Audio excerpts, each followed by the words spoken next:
Hello everyone, welcome to my channel ladder of success. तो आज इस वीडियो में मैं आप लोगों को पढ़ाने वाली हूँ introduction to infection control in clinical setting infection. ये बीएससी नर्सिंग का चैप्टर है, ठीक है। उसमें बहुत सारे टॉपिक्स हैं, हम देख लेते हैं, अपने सिलेबस को देख लेते हैं। तो आज हम जो डील करेंगे वो है इन्फेक्शन, ठीक है। पूरी की पूरी सारी की सारी चीज़ें हम इन्फेक्शन के बारे में पढ़ेंगे। सबसे पहले सिलेबस देखते हैं। तो ये देखो, सेम मैंने आप लोगों को अभी बताया कि हम पढ़ने वाले हैं introduction to infection control in clinical setting infection, ठीक है। तो हम यहाँ पे नेचर ऑफ इन्फेक्शन और चेन ऑफ इन्फेक्शन को पढ़ेंगे। तो ये हमारे पास जो है ना, ये पूरा का पूरा सिलेबस है आपके चैप्टर का कि आपको इस चैप्टर में पढ़ना क्या क्या है, ठीक है। तो जैसे जैसे मैं आप लोगों को पढ़ाते जाऊँगी, आप लोगों को सिलेबस भी बताते जाऊँगी। तो अभी हम जो पढ़ रहे हैं वो क्या है, हम पढ़ रहे हैं ये वाला टॉपिक पढ़ रहे हैं। इसके अंदर हम पढ़ रहे हैं नेचर ऑफ इन्फेक्शन और चेन ऑफ इन्फेक्शन, ठीक है। तो स्टार्ट करें, ठीक है ना। इन्फेक्शन वाला टॉपिक को हम स्टार्ट कर रहे हैं।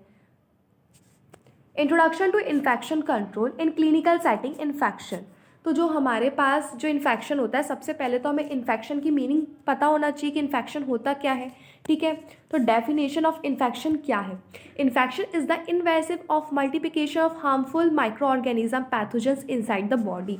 तो जो हमारा इन्फेक्शन होता है वो इस तरीके का होता है जहाँ पे हार्मफुल माइक्रो ऑर्गेनिज्म होते हैं, यानी कि इस तरीके के माइक्रो ऑर्गेनिज्म होते हैं जो हमें नुकसान पहुँचाते हैं। पैथोजेंस का मतलब होता है डिजीज़ कॉजिंग बैक्टीरिया वगैरह, disease causing organism, disease causing micro organism. तो बेसिकली आप पैथोजेंस मतलब बोल सकते हो डिजीज़ कॉजिंग माइक्रो ऑर्गेनिजम्स, जो आपको बीमारी कॉज करते हैं, जो आपको बीमारी कर देते हैं, ठीक है। तो ये हमारी इसकी किसकी डेफिनेशन हो गई? इन्फेक्शन की। तो एक बार फिर से बोलेंगे इन्फेक्शन की definition. Infection is the invasive and multiplication of harmful micro organism pathogens inside the body. देखो, जो माइक्रो ऑर्गेनिज्म होते हैं वो हमेशा बुरे नहीं होते हैं, वो गुड वाले भी होते हैं और बैड वाले भी होते हैं, ठीक है। तो जो गुड वाले होते हैं जैसे कि दही वगैरह में होते हैं तो वो हमारे लिए बहुत अच्छे होते हैं, ठीक है। बैड वाले कौन से हो गए? पैथोजेंस, ठीक है। बैड वाले वो होते हैं जो हमें डिजीज़ कॉज करते हैं, तो उसी को हम पैथोजेंस बोले, क्योंकि पैथोजेंस ही है जो हमें क्या करते हैं? डिजीज़ कॉज करते हैं, ठीक है। तो आप कुछ भी बोल सकते हो, माइक्रो ऑर्गेनिज्म भी बोल सकते हो, पैथोजेंस भी बोल सकते हो। पैथोजेंस लिख गया मतलब वो बुरे बैक्टीरिया जो कि हमें डिजीज़ कॉज करते हैं, disease causing micro organism. Next हम देखते हैं कि जो हमारे पास माइक्रो ऑर्गेनिज्म होते हैं कौन कौन से होते हैं, जैसे कि बैक्टीरिया, वायरस, फंजाई, पैरासाइट्स, ठीक है। तो ये क्या है? ये हमारे माइक्रो ऑर्गेनिजम्स हैं। अब हम देखेंगे नेचर ऑफ इन्फेक्शन, ठीक है। नेचर ऑफ इन्फेक्शन को ही क्या बोलते हैं? चेन ऑफ इन्फेक्शन भी बोलते हैं। यस, आपका जो सिलेबस है उसमें ये अलग लिखा और ये अलग लिखा है, तो डरना नहीं है, ये दोनों चीज़ें सेम है, ठीक है। नेचर ऑफ इन्फेक्शन का मतलब ही है चेन ऑफ इन्फेक्शन। आप इसे कैरेक्टरिस्टिक भी बोल सकते हो, बट बेसिकली आपको क्या लिखना है? चेन ऑफ इन्फेक्शन, ठीक है, और नेचर ऑफ इन्फेक्शन। तो नेचर ऑफ इन्फेक्शन और चेन ऑफ इन्फेक्शन क्या है? सेम है, ठीक है।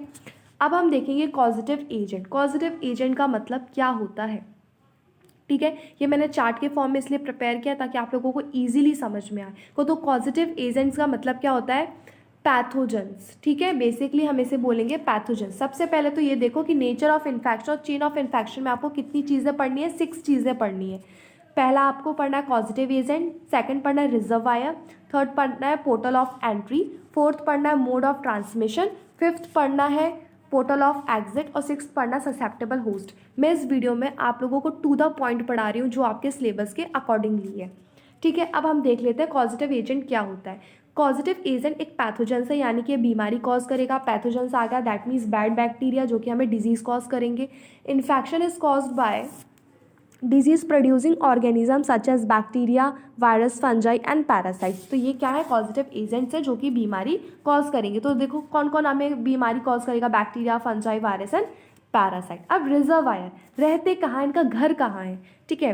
रहते हैं a place where organism live, ऐसी जगह जहाँ पे वो रहते हैं, ग्रो करते हैं और मल्टीप्लाई करते हैं। लिव मतलब होता है जिंदा रहना, ग्रो करते हैं, मल्टीप्लाई, मल्टीप्लाई मतलब होता है अपनी संख्या बढ़ाना। तो ह्यूमन बॉडी को वो अपना घर बना लेते हैं माइक्रो ऑर्गेनिज्म, और क्या करते हैं? उन्हीं की बॉडी में रहते हैं, उन्हीं की बॉडी में ग्रो करते हैं, उन्हीं की बॉडी में मल्टीप्लाई करते हैं। मतलब उन्हीं की बॉडी में जिंदा रहना है, लिव करना है, ग्रो करना और मल्टीप्लाई करना है, ठीक है। और किस किस की बॉडी को वो घर बना लेते हैं? एनिमल्स की, सॉइल में रहते हैं माइक्रो ऑर्गेनिज्म, वाटर में रहते हैं। नेक्स्ट हम देखेंगे portal of entry. Portal of entry का क्या मतलब है? तो आप एंट्री वर्ड पे ध्यान दो।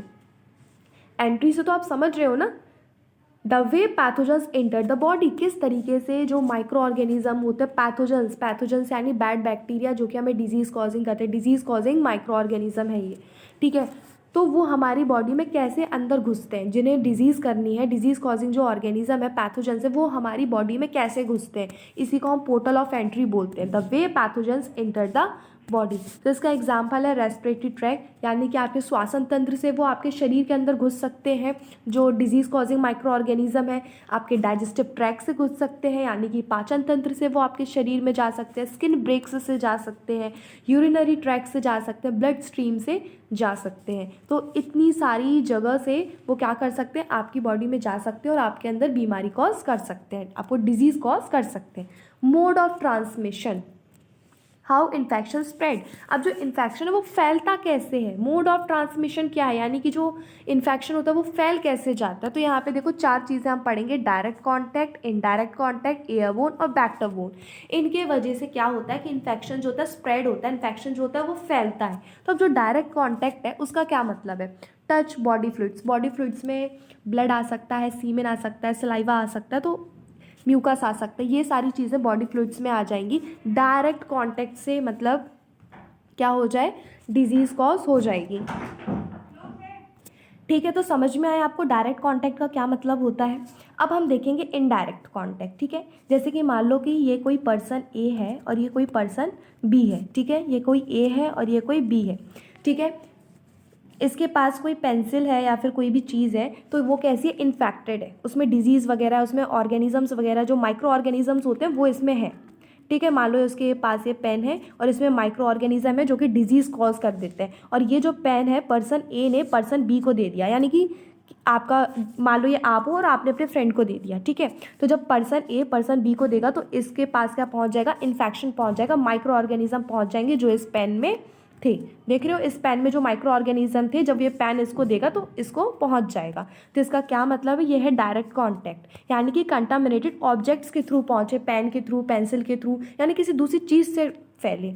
और डायरेक्ट कांटेक्ट का क्या मतलब है, जैसे कि ये कोई पर्सन ए है और ये कोई पर्सन बी है, तो डायरेक्ट टच के कांटेक्ट से, मतलब मान लो इसने इसका हाथ पकड़ा, इसने छींका था इस पर्सन ने, ठीक है, और उसने छींका अपने हैंड्स के ऊपर और वही हाथ से इसको टच कर दिया, ठीक है, तो क्या हो जाएगा, उसको क्या हो जाएगा, इन्फेक्शन हो जाएगा। तो इस तरीके से जो इन्फेक्शन होते हैं वो स्प्रेड कर जाते हैं, फैल जाते हैं। डायरेक्ट कांटेक्ट समझ में आया, इनडायरेक्ट समझ में आया। इनडायरेक्ट में किसी चीज़ का इस्तेमाल होगा, जैसे कि पेंसिल, रबर, इरेजर, कॉपी, किताब, बैग वगैरह जो भी है। तो जो भी चीज़ें आप एक दूसरे को पास कर रहे हो, जो इन्फेक्टेड चीज़ें हैं जिसमें माइक्रो ऑर्गेनिजम्स लगे हुए हैं, आप किसी दूसरे को दोगे तो उसको डिजीज़ हो जाएगी। एयरबोर्न डिजीज़, एयरबोर्न डिजीज़ का क्या मतलब है, मान लो कि ये आपकी क्लास है, ठीक है, यहाँ पे कोई पर्सन है, ठीक है, और यहाँ पे भी काफ़ी सारे फ्रेंड्स हैं, ये आपका फ्रेंड्स का सर्कल है, ठीक है, फ्रेंड सर्कल है ये, ठीक है, ये आपके फ्रेंड सर्कल है। इस पर्सन ने छींका, ठीक है, इस पर्सन ने क्या किया, ये जो ए वाला पर्सन है इसने छींका, तो ये जितने ये यहाँ पे, यहाँ सब जगह ड्रॉपलेट्स गई, ठीक है, उसने छींका तो वहाँ पे ड्रॉपलेट्स गई, तो इन सबको भी क्या हो जाएगा, डिजीज़ हो जाएगा, इन सबको भी क्या हो जाएगी, डिजीज़ हो जाएगी। तो जैसे कि आप छींक रहे हो, खांस रहे हो, ठीक है, तो वेक्टर बोर्न क्या होता है, वेक्टर बोर्न मतलब होता है कि आपको इन्फेक्शन किसके थ्रू हो, मॉस्किटो के थ्रू, फ्लाइज के थ्रू, मॉस्किटो मतलब मच्छर वगैरह के वजह से अगर आपको इन्फेक्शन हो रहा है, दैट मीन्स ये किसके अंडर में आएगा, मोड ऑफ ट्रांसमिशन। पहले हमने क्या पढ़ा था, कॉजेटिव एजेंट्स, यानी कि बीमारी कौन कौन कॉज करता है, रिजर्वायर, रिजर्वायर घर कौन सा है, ठीक है, क्या क्या घर है माइक्रो ऑर्गेनिजम्स के जो हमें डिजीज़ कॉज करते हैं, ह्यूमन बॉडी में रहते हैं, एनिमल्स में, सॉइल में, वाटर में। पोर्टल ऑफ एंट्री कैसे, वो आपके शरीर में जाते कैसे हैं, ठीक है, कैसे स्प्रेड करते हैं, कैसे फैलते हैं। अब हम देखेंगे कि वो शरीर से बाहर कैसे निकलते हैं, एग्जिट, ठीक है, आपने देखा होगा लिखा रहता है एग्जिट डोर, यहाँ से बाहर निकलें, ठीक है। Portal of exit, how pathogens leave the body, जो पैथोजेंस है वो हमारी बॉडी से बाहर कैसे जाते हैं, कफिंग के थ्रू, खांसने के थ्रू, स्नीजिंग, छींकने के थ्रू, ब्लड के थ्रू यानी कि रक्त के थ्रू, ठीक है, यूरिन, यूरिन की वजह से, फीसिस बाउंड्स, ठीक है, फीसिस को आप स्टूल भी कह सकते हो। तो इन सारी चीज़ों की वजह से क्या होगा कि जो माइक्रो ऑर्गेनिज्म होगा, पैथोजन होगा, वो हमारी बॉडी से बाहर चला जाएगा। ससेप्टेबल होस्ट, ससेप्टेबल होस्ट वो इंसान है जो बहुत बहुत बहुत बहुत बहुत नाजुक है, उसकी इम्यूनिटी बहुत ज़्यादा वीक है, वो बहुत जल्दी बीमार हो जाता है, ठीक है। अ person who can easily get infected, ऐसा पर्सन जो बहुत ईजिली क्या करता है, इन्फेक्टेड हो जाता है, उसे डिजीज़ बहुत जल्दी हो जाती है, ठीक है। तो किस किस रीज़न हो सकते हैं ऐसा होने के? वीक इम्यूनिटी, ठीक है।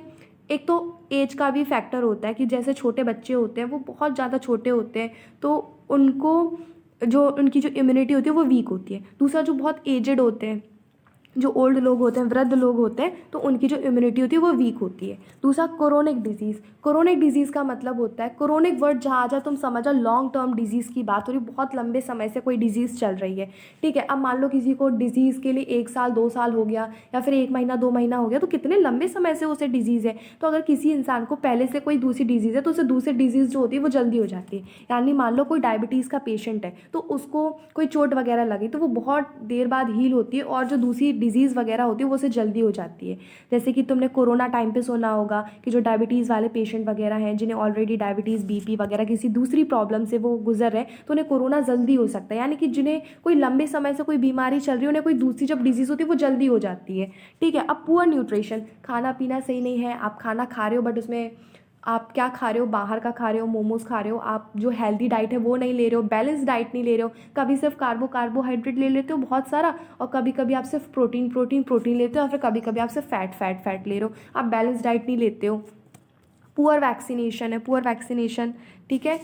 तो ये सारे जो रीजंस हो गए, ये कौन से रीजंस हो गए? ये वीक इम्यूनिटी और chronic disease, poor nutrition, poor vaccination, ये किसका एग्जाम्पल होगा? ये किसके रीज़न है? इन्फेक्टेड, ससेप्टेबल होस्ट के हैं। A person who can easily infected due to, तो किस किस तरीके से जो कोई भी पर्सन है जल्दी इन्फेक्ट हो सकता है, जल्दी उसे डिजीज़ कॉज होने लगती है, तो ये सारे वो रीज़न हैं। एक बार फिर से पूरा सम अप करूँ आप लोगों को। यस, नेचर ऑफ इन्फेक्शन को ही चेन ऑफ इन्फेक्शन बोलते हैं। पॉजिटिव एजेंट्स वो होते हैं जो डिजीज़ कॉज करते हैं। रिजर्वायर घर है माइक्रो ऑर्गेनिज्म, पैथोजेंस का, कहाँ से जा रहे हैं, कैसे फैल रहे हैं, कहाँ से बाहर निकलेंगे, जो जल्दी बीमार हो जाता है, जैसे कि वीक इम्यूनिटी वगैरह, ठीक है। अब हम नेक्स्ट देखेंगे की फीचर्स ऑफ इन्फेक्शन, ठीक है। की फीचर्स ऑफ इन्फेक्शन में आ जाएगा communicable, non communicable, acute infection, local infection, systematic infection, और एक यहाँ पे है क्रोनिक इन्फेक्शन, ठीक है। अब हम 1 बाय 1 समझेंगे कि किसका क्या मतलब होता है। कम्युनिकेबल इन्फेक्शन का मतलब होता है some infection spread easily from one person to another, मतलब कि कोई एक पर्सन को डिजीज़ थी तो दूसरे पर्सन में बहुत ईजिली वो फैल गई, तो उसको हम कम्युनिकेबल डिजीज़ बोल देंगे, ठीक है, कम्युनिकेबल बोल देंगे। उसके बाद नॉन कम्युनिकेबल का क्या मतलब होता है? फ्लू, टीवी, इसका क्या हो जाएगा? एग्जाम्पल। नॉन कम्युनिकेबल डिजीज़ यानी कि जो do not spread from one person to another, मतलब कि एक पर्सन से दूसरे पर्सन में नहीं फैलेगी। यानी कि अगर आप ये हो, ए पर्सन है और बी पर्सन है, तो ये ए पर्सन से बी पर्सन में डिजीज़ फैल जाएगी, इसको बोलेंगे कम्युनिकेबल डिजीज़। और अगर ए पर्सन से बी पर्सन में डिजीज़ नहीं फैलेगी, मान लो आप लोग साथ में टिफ़िन शेयर करते हो, एक साथ रहते हो, कोम यूज़ करते हो, क्लॉथ यूज़ करते हो, टॉवल यूज़ करते हो, फिर भी आपको डिजीज़ फैल नहीं रही है, तो ये किसका एग्जाम्पल है? नॉन कम्युनिकेबल का। तो इसमें आ जाएगा टिटनेस। एक्यूट इन्फेक्शन का मतलब होता है शॉर्ट टर्म या फिर सडन, जैसे कि बहुत कम समय के लिए, जैसे कि कॉमन कोल्ड हो गया, ठीक है। क्रोनिक इन्फेक्शन यानी कि लॉन्ग इलास्टिक, यानी काफ़ी ज़्यादा समय के लिए, जैसे कि HIV, हेपेटाइटिस बी।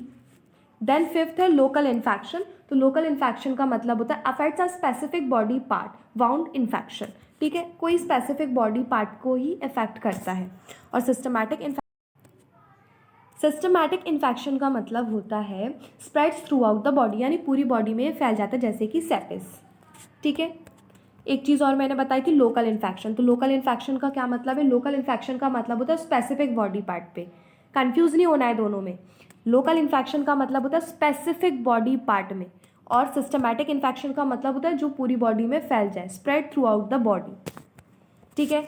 अब हम देख लेते हैं symptoms, sign and symptoms of infection, ठीक है। क्या क्या है? Fever, fatigue, redness, swelling, pain, pus formation, cough, diarrhoea, vomiting, देखो पस फॉर्मेशन का क्या मतलब होता है, जैसे कि आपको कोई फोड़ा फुंसी हो जाती है ना, तो कोई पस टाइप का फॉर्मेशन हो जाता है, ठीक है, जो मवाद टाइप का निकलता है वो है पस फॉर्मेशन, ठीक है। अब चलिए, अब आप लोग मुझसे पूछ लीजिए, जो जो आप लोगों को डाउट्स पूछना है वो सारे के सारे डाउट्स जो है वो अपने क्लियर कर लीजिए। देखो मैंने क्या क्या पढ़ा दिया, मैंने आप लोगों को नेचर ऑफ इन्फेक्शन और चेन ऑफ इन्फेक्शन पढ़ा दिया, ये बाकी सारी चीज़ें हम नेक्स्ट वीडियो में पढ़ेंगे, ठीक है। अब मुझे सबसे पहले आप लोग अपने सारे के सारे डाउट्स जो है वो कमेंट करके बताओ कि कौन कौन से डाउट्स हैं आप लोगों को, चलो फटाफट बताओ।